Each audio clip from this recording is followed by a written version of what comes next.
नमस्कार, जियोपॉलिटिकल तमाशा के नए एपिसोड में आप सभी का स्वागत है। उम्मीद करता हूँ आप सब लोग अच्छे होंगे। आज हम चाइना की बात करेंगे क्योंकि चाइना से इस वीक में एक इम्पोर्टेंट न्यूज़ आ रही है कि वहाँ पर जो वाइस चेयरमैन हैं सेंट्रल मिलिट्री कमीशन के, जनरल जांग यूक्शिया और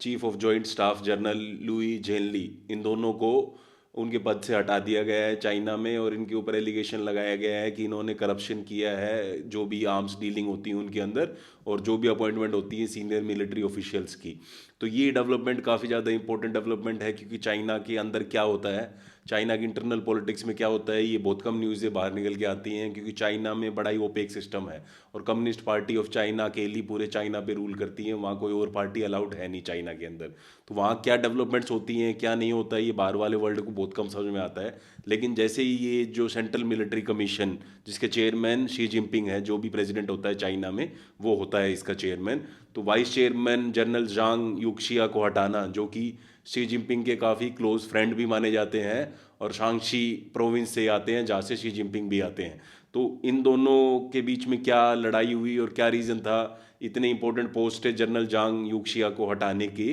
क्योंकि जनरल जांग यूक्शिया 2022 में रिटायर हो जाने थे लेकिन उनको शी जिनपिंग ने ही एक्सटेंशन दिलाई और उनको सबसे पावरफुल पद पे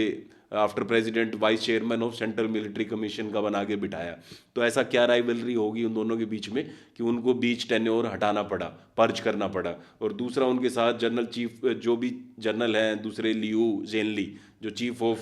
जॉइंट स्टाफ भी हैं, उन दोनों को हटाने का क्या रीज़न, आज ये थोड़ा समझने की कोशिश करेंगे। तो एक पहले ही बात ये समझने की ज़रूरत है कि जो चाइनीज़ पॉलिटिक्स है और जो चाइनीज़ सिस्टम है उसको समझना बड़ा ही मुश्किल है क्योंकि एक आयरन कर्टन तरह का होता है चाइनीज़ पॉलिटिक्स में, या फिर चाइनीज़ जो ग्रेट वॉल, इन दोनों मेटाफर से आप समझ सकते हो कि चाइना के अंदर क्या हो रहा है ये बाहर वाले वर्ल्ड को समझ में नहीं आता है। हमारे को ये लगता है कि चाइना में सारे डिसीजन शी जिनपिंग ही लेते हैं, या उससे पहले हु जिनताओ लेते थे, या उससे पहले डेंग जियोपिंग लेते थे, या उससे पहले माओ जेडांग लेते थे। लेकिन ऐसा नहीं है, वहाँ पर भी इंटरनल राइवलरीज होती हैं और वहाँ पर भी जो अदर मेंबर्स होते हैं उनके साथ खींचतान चलती रहती है। वहाँ की पॉलिटिक्स भी काफ़ी इंटरेस्टिंग है। तो अंदर क्या हो रहा है ये न्यूज़ बहुत कम बाहर आती है, लेकिन जब आती हैं तो अंदर क्या हो रहा है, क्या डायनामिक्स प्ले हो रहे हैं, ये थोड़ा समझ में आता है।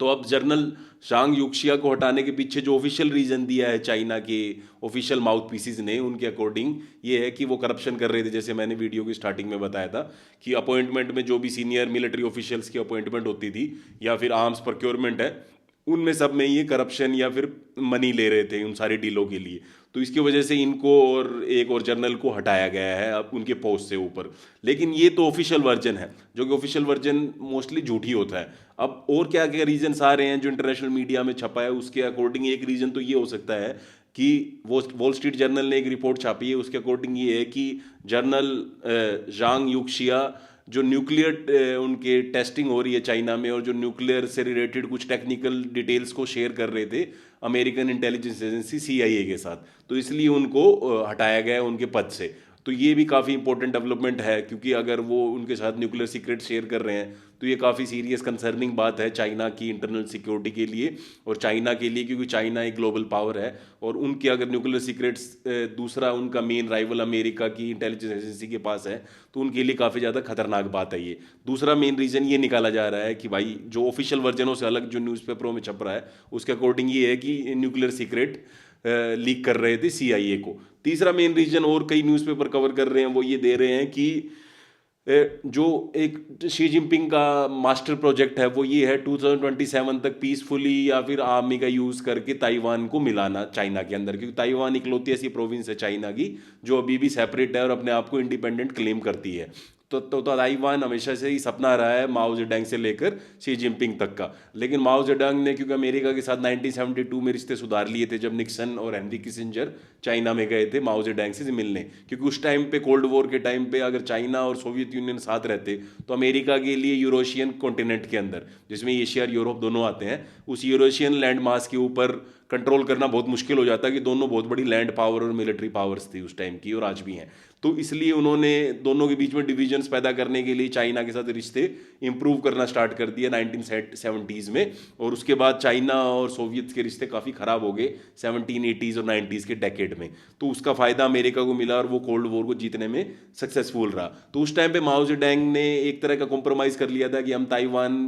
के ऊपर अटैक नहीं करेंगे, अमेरिका को ये प्रॉमिस दे दिया था। और ये बोला था कि हम पीसफुली यूनिफाई करेंगे ताइवान को चाइना के अंदर, एक ऐसा मॉडल पेश करेंगे कि खुद ताइवान वाले लोग कहेंगे कि हम चाइना का मेंबर बनना चाहते हैं। तो 1970s के बाद चाइना में इकोनॉमिक रिफॉर्म स्टार्ट हुए, और चाइना की इकोनॉमिक कंडीशन जो बहुत ज़्यादा ख़राब थी उस टाइम पे, कल्चर रेवोल्यूशन के रीजन लगा लो, या फिर उससे पहले ग्रेट लीप फॉरवर्ड एक पॉलिसी थी माओ जेडंग की, उनकी वजह से चाइना की इकोनॉमी बिल्कुल कोलैप्स कर गई थी, और चाइना में कुछ भी अच्छा नहीं हो रहा था, और चाइना पीछे पिछड़ता जा रहा था ग्लोबल पावरों के मुकाबले उस डेकेड्स में, 60s और 70s के डेकेड में। तो चाइना को काफ़ी हेल्प मिली उस टाइम पे। उस टाइम पे चाइना ने अपनी ये जो पॉलिसी थी आर्मी का यूज़ करके ताइवान को कैप्चर करने की या फिर से रीयूनिफिकेशन करने की, वो ड्रॉप कर दी थी। लेकिन शी जिनपिंग जब से पावर में आए हैं 2012 में, तब से उन्होंने ये पॉलिसी को फिर से रिवाइव कर दिया है। और उनकी जो डिप्लोमेसी है उसको जो फॉरेन पॉलिसी एनालिस्ट हैं ग्लोबल कम्युनिटी के, वो बोलते हैं वुल्फ वॉरियर डिप्लोमेसी। मतलब पहले चाइना की पॉलिसी क्या होती थी, अगर आप 70s 80s और 90s में देखें या इवन अर्ली 2000 में देखें, तो उनका एक मंत्रा था, वो था हाइड योर टैलेंट और बाइड योर टाइम।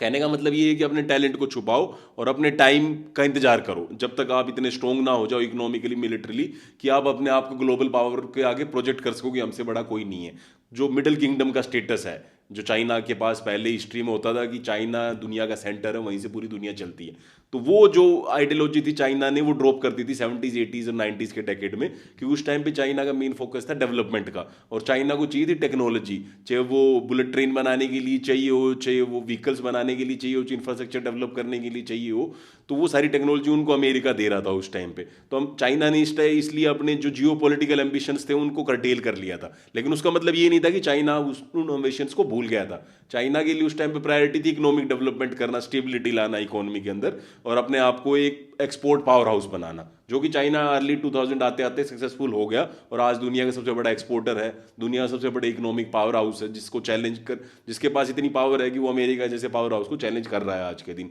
चाहे वो एआई हो, चाहे वो इलेक्ट्रिक व्हीकल हो, चाहे वो सोलर पैनल्स हो, या कोई भी चीज़ आप लगा लो, चाइना आज के दिन सबसे ज़्यादा प्रोड्यूस कर रहा है। तो वो चाइना की उस पॉलिसी के कारण ही था, हाइड योर टैलेंट और बाइड योर टाइम की वजह से, जो डेंग जियोपिंग ने इनिशिएट की थी माओ जेडंग की हटने के बाद पावर से। जब माओ जेडंग मर गए थे तो डेंग जियोपिंग बने थे चाइना की रूलर, सुप्रीम लीडर। तो ये जो पॉलिसी थी ये ड्रॉप कर दी शी जिनपिंग ने 2012 में, जब वो प्रीमियर बने, सबसे पावरफुल सुप्रीम लीडर बने चाइना के। तो उनकी पॉलिसी ये थी वुल्फ वॉरियर डिप्लोमेसी, कि भाई हमारे को अब चाइना को ग्लोबल पावर प्रोजेक्ट करना है, हमारे को मिलिट्री बेसिस बनाने हैं फॉरेन कंट्रीज में जाकर। हमारे को उन्होंने एक belt and road initiative start कर दिया, जिसके अंडर ये है कि हम $1 ट्रिलियन से ज़्यादा इन्वेस्ट करेंगे एशिया और यूरोप में और अफ्रीका में इंफ्रास्ट्रक्चर प्रोजेक्ट्स के लिए। जो कंट्रीज पुअर है वहाँ पर पोर्ट्स बनाएंगे, जैसे हपनटोटा पोर्ट है श्रीलंका के अंदर, या फिर रोड्स बनाएंगे जैसे सी पैक के अंदर चाइना पाकिस्तान इकोनॉमिक कॉरिडोर में वो रोड्स बना रहे हैं, पावर प्लांट्स बना रहे हैं, न्यूक्लियर एनर्जी प्लांट्स बना रहे हैं। तो इन सारी चीज़ों में फॉरेन कंट्रीज में इन्वेस्ट करेंगे ताकि हमारी जो पावर है उन कंट्रीज के अंदर बढ़े और वो कंट्री हमारे ऊपर डिपेंडेंट हो जाए। तो ये वुल्फ वॉरियर डिप्लोमेसी की वजह से चाइना अब नज़र में आ गया अमेरिका की, और अमेरिका और चाइना की अब कोल्ड वॉर एक तरह से स्टार्ट हो रखी है। तो ये जो ताइवान का जो प्लान है वो वुल्फ वॉरियर डिप्लोमेसी के अंडर ये है कि अगर पीसफुली ताइवान हमारे हाथ में नहीं आता है तो मिलिट्री का यूज करके ताइवान को फिर से रीयूनिफाई कर लेंगे चाइना के अंदर।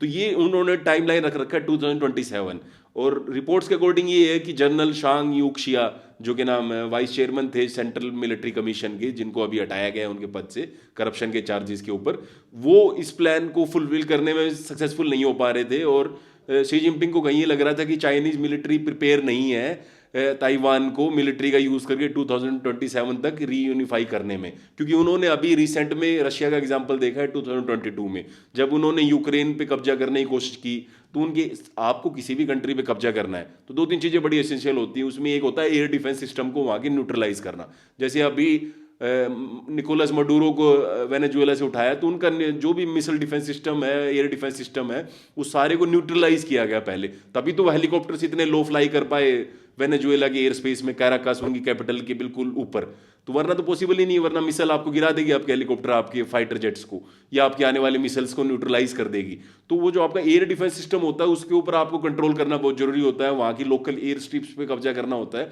तो 2022 में जब उन्होंने फरवरी में पुतिन ने अटैक किया यूक्रेन के ऊपर और स्पेशली उसके कैपिटल कीव पे, तो आसपास की जितनी एयरफील्ड्स थी उनको वो कैप्चर नहीं कर पाए, कंट्रोल नहीं कर पाए। उनका ये था कि हम चाहते एयरफील्ड्स को कंट्रोल कर लेंगे और वहाँ फिर सारा हमारा, क्योंकि अगर एयरफील्ड कंट्रोल में आ जाती कैपिटल के आसपास वाली जो थी, तो वहाँ से वो सप्लाई भेजने में उनको कोई दिक्कत नहीं आती, जितने भी उनको आर्म्ड पर्सनल भेजने हैं या फिर एम्यूनेशन भेजना है तो बहुत ईजी हो जाता। तो एयर स्पेस उनके काबू में रहता, लेकिन वो एयर स्पेस को कैप्चर नहीं कर पाए, इसलिए वो वॉर इतने लंबे समय तक चली हुई है और पुतिन वहाँ फंस के रह गए हैं उस वॉर के अंदर, और बहुत पैसा भी लगा है रशिया का, और रेपुटेशन भी ग्लोबल कम्युनिटी में काफी डाउन हो गई है। क्योंकि यूक्रेन जैसा कंट्री अगर आपके अगेंस्ट खड़ा हो रहा है और वो सरेंडर करने से मना कर रहा है रशिया जैसे ग्लोबल पावर के आगे, तो ये काफी चिंता की बात है रशिया के लिए, क्योंकि अगर उनकी चाइना और अमेरिका जैसे से लड़ाई होगी तो वहां तो बहुत ही डिफिकल्टी आने वाली है उनको, क्योंकि वो और फार सुपीरियर है इकोनॉमिकली और मिलिटरीली। तो ये सेम चीजें अभी शी जिनपिंग के माइंड के ऊपर भी है कि हम अगर कल ताइवान पे अटैक करें तो कहीं ताइवान में बॉक डाउन ना हो जाए, जैसे सोवियत्स हो गए थे अफगानिस्तान में, अमेरिकन हो गए थे वियतनाम में। तो हमारे को ये नहीं है, हमारे को स्विफ्ट विक्ट्री चाहिए, जैसे वेनेजुएला में मिली अमेरिका को, घुसे उनके मेन एड्स को पकड़ा और साथ में उनके जो भी मेन एयर स्ट्रिप्स हैं, एयर डिफेंस सिस्टम, उनको सबको न्यूट्रलाइज किया, फटाफट आर्म्स एंड एम्यूनिशन वहाँ भेज दिया, स्ट्रेटेजिकली प्लेस कर दिया पूरे ताइवान के आइलैंड पे, ताकि फ्यूचर में अगर अमेरिका उसको रीटेक करने की कोशिश करे तो उनके लिए मुश्किल हो जाए और वहाँ लोकल इंसर्जेंसी खड़ी ना हो पाए ताइवान के अंदर। तो ये सारी कोशिश के लिए वो पूरी लंबी मिलिट्री प्लानिंग चली हुई है चाइना के अंदर, वॉर एक्सरसाइजेज चली हुई हैं, लेकिन शी जिनपिंग को कहीं ना कहीं ये लग रहा है कि वो प्लान अभी 2027 तक पूरा नहीं हो पाएगा, इसलिए भी शायद जनरल शांग यूक्शिया को हटाया गया अकॉर्डिंग टू सेवरल न्यूज़पेपर्स जो ग्लोबल मीडिया में छप रहा है। मैं आपको रीजंस दे रहा हूं कि क्या रीजंस है। कई लोग तो कह रहे हैं कि सीक्रेट लीक कर रहा था, जैसे nuclear secrets, wall street journal की जो रिपोर्ट है। दूसरा ये है कि वो ताइवान के लिए प्रिपेयर नहीं कर पाए मिलिट्री को, 2027 में मिलिट्री की अगर जरूरत पड़े उसको रीटेक करने के लिए, तो वो अभी तक सक्सेसफुल नहीं हो रहा, इसलिए शी जिनपिंग उनसे नाराज है। लेकिन तीसरा एक और रीजन है, वो है इंटरनल पावर कॉन्फ्लिक्ट जो चली हुई है चाइना के अंदर, क्योंकि शी जिनपिंग तीसरी बार सुप्रीम लीडर बन गए 2022 में। पोलिट ब्यूरो वहाँ का जो सबसे हाईएस्ट डिसीजन मेकिंग बॉडी होता है कम्युनिस्ट पार्टी ऑफ चाइना का, उन्होंने डिक्लेयर कर दिया है कि वो अब लाइफ टाइम तक ये रहेंगे, सुप्रीम लीडर रहेंगे शी जिनपिंग। तो उनको तीसरा टर्म मिल गया है, एक तरह से लाइफ टाइम ही हो गया, क्योंकि पहले नॉर्मली डेंग जियोपिंग और ये हु जिनताओ सिर्फ 2-2 टर्म्स ही रहे थे सुप्रीम लीडर, क्योंकि माओ तो लाइफ टाइम रहे थे। माओ जब से 1949 में चाइना को इंडिपेंडेंस मिली थी तब तक वो मरे नहीं, 76 तक, तब तक चाइना के सुप्रीम लीडर थे। लेकिन उनके बाद कोई भी ऐसा लीडर नहीं रहा जो 2 टर्म से ज़्यादा रहा हो। जैसे यूएस में होता है प्रेसिडेंट 2 ही टर्म रहता है, वैसे ही चाइना में कुछ सिस्टम है कि चाइना में मोस्टली जो सुप्रीम लीडर्स होते हैं वो 2 टर्म तक रूल करते हैं, बाद में फिर अपने सक्सेसर को अनाउंस कर देते हैं। लेकिन हु जिनताओ ने जैसे सक्सेसर शी जिनपिंग को अनाउंस किया था 2012 में, वैसा शी जिनपिंग ने अपनी सेकंड टर्म खत्म होने के बाद किसी सक्सेसर को नॉमिनेट नहीं किया और अपना एक्सटेंशन ले लिया 3rd टर्म के लिए। तो अब कई लोगों को ये लग रहा है कि शी जिनपिंग लाइफ टाइम तक ही रहेंगे उस पावरफुल पोस्ट के ऊपर, तो उनको कहीं ना कहीं डर रहता ही है जो आदमी अपना सक्सेसर ना अनाउंस कर पाए, और जो एजड भी हो रहा है क्योंकि शी जिनपिंग 80 साल के होने वाले हैं, तो उनको कहीं ना कहीं डर लगा ही रहता है कि कोई भी पावरफुल आदमी इतना ना हो कि वो कल को मेरे को चैलेंज कर सके। और ये जनरल शांग यूक्शिया वो आदमी थे, क्योंकि इनको 2022 में एक्सटेंशन शी जिनपिंग ने खुद नहीं दी थी, और ये सेंट्रल मिलिट्री कमीशन के वाइस चेयरमैन की पोस्ट पे थे, मतलब कहने मतलब सबसे बड़े जनरल थे, सबसे पावरफुल मिलिट्री में जो पोस्ट है वो इनके पास थी। क्योंकि शी जिनपिंग तो सिविलियन है, वो आर्मी के जनरल तो है नहीं, वो तो सेंट्रल मिलिट्री कमीशन के चेयरमैन इसलिए हैं क्योंकि वो चाइना के प्रेसिडेंट भी हैं और सुप्रीम लीडर भी हैं कम्युनिस्ट पार्टी ऑफ चाइना के। लेकिन ये वाइस चेयरमैन खुद एक आर्मी जनरल है और सबसे पावरफुल पोस्ट पे बैठा है, तो इसके पास इतने रिसोर्सेज हो सकते हैं कि कल को शी जिनपिंग के लिए थ्रेट बन सकता है। इसलिए शी जिनपिंग ने इनको रास्ते से हटा दिया हो और करप्शन का बहाना बनाया हो, क्योंकि कोई ना कोई तो आपको ऑफिशियल स्टेटमेंट मीडिया में देनी होगी ना, क्यों हटाया आपने इतने पावरफुल आदमी को। तो ये सारे रीजन हो सकते हैं, क्योंकि शी जिनपिंग के अगेंस्ट भी एक ग्रुप है जो शी जिनपिंग को पसंद नहीं कर रहा, जिसमें फॉर्मर प्रेसिडेंट और सुप्रीम लीडर हु जिनताओ भी शामिल है। क्योंकि हु जिनताओ की आपने एक वीडियो भी देखी होगी, जब लास्ट टाइम जो उनकी मेन पोलिट ब्यूरो की मीटिंग हुई थी तब उनको उस मीटिंग से धक्के से बाहर निकाल दिया था, मीडिया में वो वीडियो आई थी। तो हु जिनताओ वाला ग्रुप जो है वो शी जिनपिंग को पसंद नहीं कर रहा है, और वो साइलेंट इसलिए बैठा है कि शी जिनपिंग बहुत ज़्यादा पावरफुल हो गए हैं।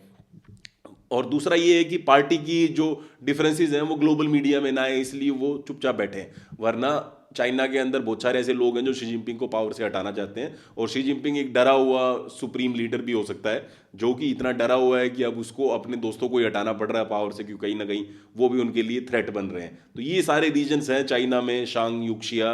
को अभी जो हटाने के हो सकते हैं प्रोबेबल रीजन, क्योंकि चाइना के अंदर क्या हो रहा है मैंने वीडियो के स्टार्टिंग में बताया था, ये काफ़ी मुश्किल है। और चाइना की हिस्ट्री ऐसी है कि चाइना में हमेशा ही ऐसी चीज़ें होती रही हैं। पास्ट में भी माओ जेडैंग का जो टेन्योर था 1949 से लेकर 1976 तक, जब तक वो मरे नहीं तब तक बहुत सारे लोगों को पर्च किया गया, बहुत सारे लोगों को पावर से हटाया गया। जैसे गाओ गैंग एक आदमी थे, गाओ गैंग बहुत फेमस मिलिट्री लीडर थे और उनको माओ का सक्सेसर माना जाता था अर्ली 50s में, लेकिन उनको हटा दिया गया इस प्रेटेक्स्ट को लेकर कि वो लियू शाओची और जोउ एनलाई उनके बहुत फेमस डिप्लोमेट भी रहे हैं चाइना के, जो इंडिया के साथ भी नेगोशिएट करते थे, नेहरू के साथ भी, और जिन्होंने निक्सन और किसिंजर के साथ भी नेगोशिएट किया था 70s में चाइना की ओपनिंग के लिए। तो इन सबको हटाना चाहते थे गाओ गैंग, और गाओ गैंग को ये लगता था कि वो चाइना के अगले सक्सेसर हैं माओ जेडैंग के, और माओ जेडैंग भी खुश नहीं है लियो शाओची और जोउ एनलाई से। तो उन्होंने मतलब उनको हटाने की कोशिश की, तब ये बात ओपन आ गई, तो उनको गाओ गैंग को इन सब ने मिलकर हटा दिया, और गाओ गैंग को एंड में सुसाइड करना पड़ा। तो गाओ गैंग वाला जो एक एग्जाम्पल है चाइनीज हिस्ट्री में माओ जेडैंग के टाइम पे, तो उस टाइम ये दिखाता है कि इंटरनल पार्टी में कितनी ज़्यादा लड़ाई चली हुई थी, कितना कंपटीशन था। इवन शी जिनपिंग के जो फादर थे, जिनका नाम था शी जोंगजून भी माओ के पर्ज में आगे थे, और उनको हटा दिया गया था पावर से कल्चरल रेवोल्यूशन के स्टार्ट होने से पहले। उनके ऊपर भी ये एलिगेशन लगाया गया था कि वो गाओ गैंग के काफ़ी करीबी थे, और 50s में वो गाओ गैंग के साथ मिलके माओ और बाकी सीनियर पार्टी लीडर्स को हटाने के लिए प्लान कर रहे थे और डीलेजिटिमाइज कर रहे थे उन लीडर्स को जो उनकी आइडियोलॉजी से मैच नहीं करते, जो या जो उनके करीबी नहीं है। तो शी जोंगजुन को भी 1960s के डेकेड में कल्चरल रेवोल्यूशन के टाइम पे पर्च कर दिया गया था। इवन डेंग जियोपिंग जो बाद में माओ के बाद सबसे सुप्रीम लीडर बने थे चाइनीज कम्युनिस्ट पार्टी के, उनको भी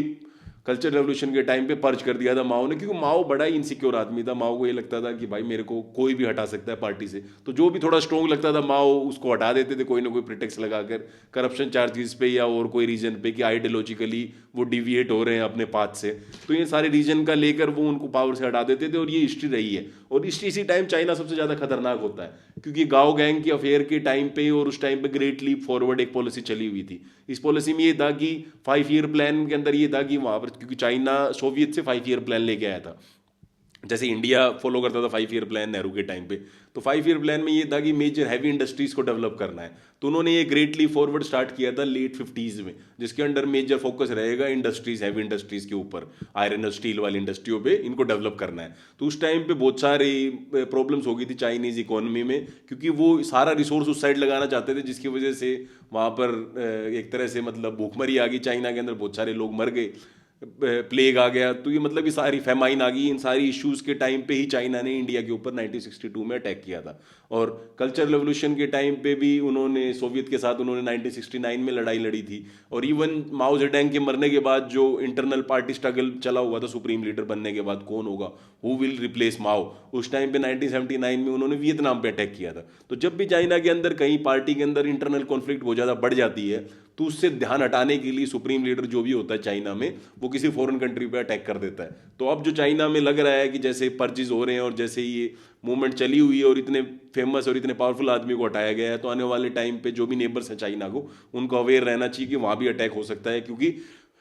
शी जिनपिंग यही पूरी कोशिश करेंगे कि जो इंटरनल प्रॉब्लम्स है पार्टी के अंदर या चाइनीज सोसाइटी के अंदर, जो पार्टी के अंदर करप्शन है